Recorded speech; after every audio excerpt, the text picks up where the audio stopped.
Welcome to my channel, Born to Praise TV. We are created to praise and worship God. Sa Lucas 23, Lucas 23,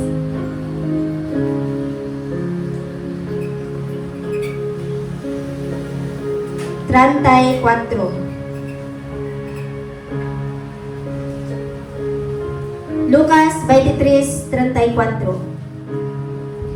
Ningon siya?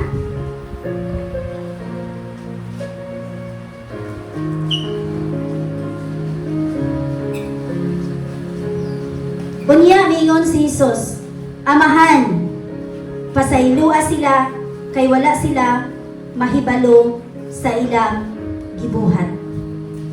Mao na siya ang unang pulong nga gilitok sa atong buhay nga Dios samtang nagbitay siya sa krus. Magampo ta. Dalaygon og mahigugmaon na mga Dios. Dalaygon kagayon sa mga kinabuhi. Tungod sa imo dakong grasya through Jesus Christ. Ikaw ang Dios, magauban ka namo.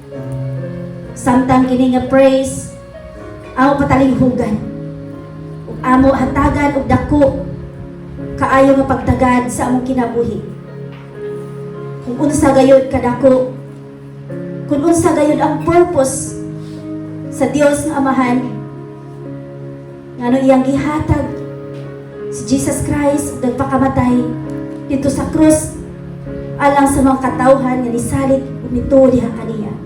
Lord, kini nga pulong makahatag og dako kaayo nga pagtulun-an kanamo aron makapadayon mi sa pag-alaga diha kanimo. Aron makalahutay mi sa paghulat sa imong pagbalik. Hatagi mi Ginoo langit nung pagsabot Ginoo ug kaalam. Ngano kini nga sulti ni Jesus samtang naa siya sa krus. Hallelujah. Dalaygon ka Ginoo, speak to us. All glory and honor and praises belongs to you. In Jesus' name. Amen. Hallelujah. So, mo ni siya nga pulong Father. Diba na ikama? Pag-ingon niya, Father na ikama. So, sa ito pa, kana nga pulong nga Amahan. Nagilitok ni Jesus Christ samtang nagbitay sa krus. Og sa diha nga gibitay siya sa krus, gilansang siya sa krus, ato nahilibalan ug nasayran ang lahat na ginawa sa kanya ni Jesus sa mga tao, So sa ito pa, it's painful. Sakit kaayo palandungon sa tanan nga gibuhat sa mga tao diha niya. Sa paglansang palamdaan diri, sakit. Sa pagbutang palamdaan sa tunok, sakit. Sa tanan nga mga pag-BI-BI, sakit.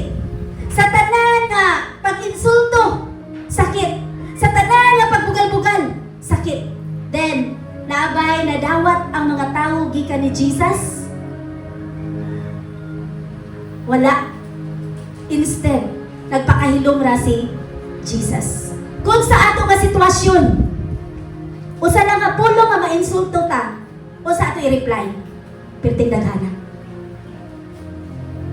Sa dihang masampalungan tagamay sa atong inahantod kay nakagtubag-tubag ta, o sa ato i-reply, perting daghana. Why? Nganong si Jesus naglitok ani, Father, tungod kay ang tanan nga pain, ang tanan nga kaguol, ang tanan nga pag-antos, iyang gi-entrust sa iyang Amahan. Iyang gihatag sa iyang Amahan. Tungod kay nasayod siya nga ang iyang Amahan maoy nagpahiluna nining tanan. Aron lang ang tinuuray nga gugma sa Amahan matagamtaman sa tanang tao nga mutungo ug musalig sa Mesiyas nga nagbitay dito sa krus sa Kalbaryo. Doon na siya dakong pagsalig sa Amahan mo na niyo siya, Father, Amahan, Tay, Pa, sa to pa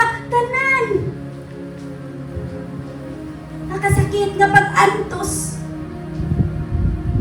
Nga ato ta na sayra nga ang amahan, gamahalan.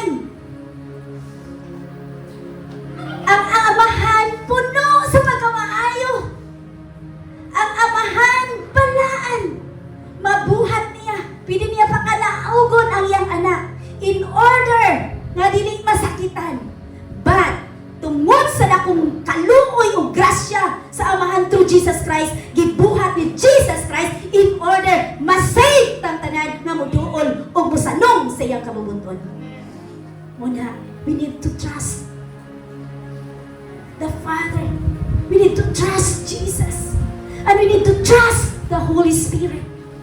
Because wala gitay mahimo kung wala ang Diyos sa itong kinabuhi. Mauna, we need to kneel down in prayer. And we need to ask Jesus, Father, sa tanan na itong pagabuhaton, doon na tayo pagsalig sa Ginoo. Wala tayo pagsalig sa itong kaugali, kundi sa Ginoo lamang. Wherever we go, whatever we do, we need to trust the Lord. Because Jesus do this, aron mahimo siyang example. Diba? Iya gitudluan ang mga disciples.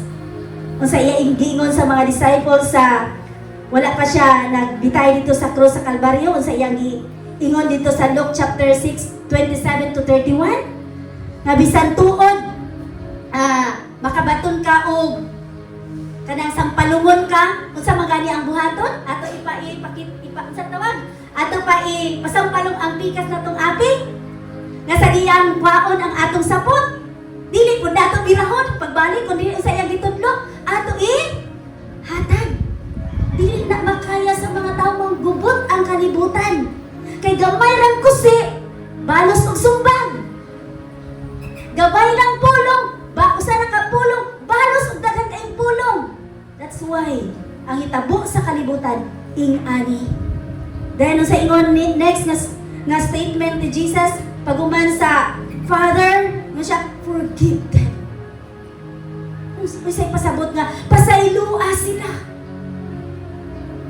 Ikaw, ako, doon na ba tayo concern sa itong mga kaigsuunan? Madali ba ito makapasaylo? Nagamay na galing nga, makita na to, or gamay na nga, na-insulto na, nasakitan ta. Bisan sa social media, dili arap-harapan, nasakitan ta tayo, no? Masa mo na ito ibalos? Arak-arak mo tayo ng atuan? Pag-insulto po. How much more kung mag-atubangay? Then, kaya ba nato nga pasayloon? Dili. Pero si Jesus, sakit kayo lang gibuhat. Grabe kasakit. Pero sa ingon ni Jesus, forgive them. Pasaylua sila. Nga naman, tun kay dunay concern si Lord. Mao na nga bisan unsa ka kita kahugaw, unsa ka daot ang atong story yesterday, today, and tomorrow, still si Lord naghatag og chance nato aron moduol ta niya ug magtinud-anon sa pag-alaga niya. Dili lang kaysa magsalig ta niya, kung dili makabalo usab kita mong pasaylo sa tanang nakasala diri kanato. Then sayo na siya isulti, but dili nato mabuhat. Mao na ang atong kinabuhi usahay, dili mahimo nga ehemplo, dili mahimo nga example. Lisod sila mo follow diri nato, it's because wala nato giat. Instead mo ingon pata, pasaylo ko, pero ang ulat mahinumduman ra gyapon nako, di ba maana ta? So doon na ba'y pasaylo nga nagpabilin ra gyapon ang paghinumdum? O sa ingon ni Jesus, ang imong sala dili na nako hinumduman. That's why kani nga sitwasyon ni Jesus ang ayan nato ikinabuhi o gikinanglan nato buhaton because we are follower. committed. Committed ba ta ang mga lagad sa Ginoo? Then, if we are committed to follow Jesus, we need to do this. We need to forgive sa mga tao nga nakasala kanato. Tungod kay everyday na atay mga pakig-away sa atong kinabuhi. Kung kikinahanglan nato, atong pasayloon ang tanan nakasala nato. Dahil sa imo niya, for they do not know what they are doing. Wala sila nakahibalo sa ilang buhat, sa ilang gibuhat. Una pa lang daan, wala sila kahibalo sa ilang lansang sa krus nga siya ang atong Mesiyas. Una pa lang daan, wala sila kabalo nga siya ang manluluwas. Ang mga tao nga nagbuhat o pagbugal-bugal sa Ginoo, bisan gisultihan sa Ginoo, bisan nagministeryo ang Ginoo, nagbuhat sa tanang mga milagro, wala gyapon nila masayran ang gibuhat ni Jesus, that Jesus is our King of Kings. Muna niyo si Jesus, forgive them, for they do not know what they are doing. Then kita, nakahibalo naman ta, nakitang tanan pinasaylo sa Ginoo. Then why could dili ta makabalo mo pasaylo sa nakasala nato? Then why nga nung dili ta magtininuod pagsalig sa Ginoo nga nasayran na nato ang ilansang dito sa krus sa Kalbaryo, hari sa tanang hari, atong personal nga manluluwas. That's why we need to trust the Lord.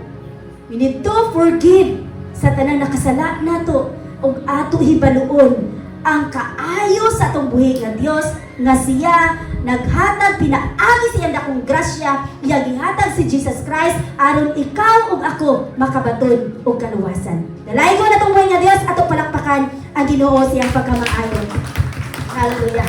Thank you Lord sa maong unang mga pulong nga amo na sinati karon og amo na tagamtaman. Salamat sa iyong pagkamaayo. Salamat nga ikaw ang Dios kanunay nagapahinumdom kanamo nga dili kami mubiya diha kanimo tud kay anaa kanimo ang among kaluwasan, anaa kanimo ang among kalipay, anaa kanimo ang tanan namong mga pagsalig tud kay nasayod kami nga diha kanamo kanimo Ginoo ang among kaugmaon imo nang giandam-daan nga dili mi Ginoo nimo pasagdan ni dili mi nimo biyaan Ginoo tud kay ikaw ang Dios nga among gialagaran ug ikaw ang Dios na kanunay namo hatagan og pagpasigdungog. Thank you Lord God sa imong pagpamuhat Ginoo sa tanan nga imong naibuhat dito sa krus sa Kalbaryo. Salamat kaayo tungod kay kini alang ka namong tanan nga nisanong ug nituog nisalig diha kanimo. Dalaygon ka gayud sa walay katapusan. All glory and honor and praises belongs to you.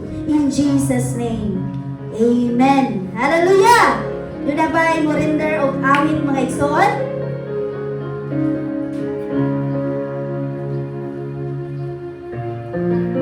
Hallelujah! So, bato ta sa ikaduha nga mga pulong nga gisulti ni Jesus Christ samtang nagbitay dito sa krus sa Kalbaryo. O pagkahuman aning hinaot pa nga na ay makahuna-una nga mo render og awit. Ato i-welcome ang magadala sa maong pulong si Brother Ricky Fuentes.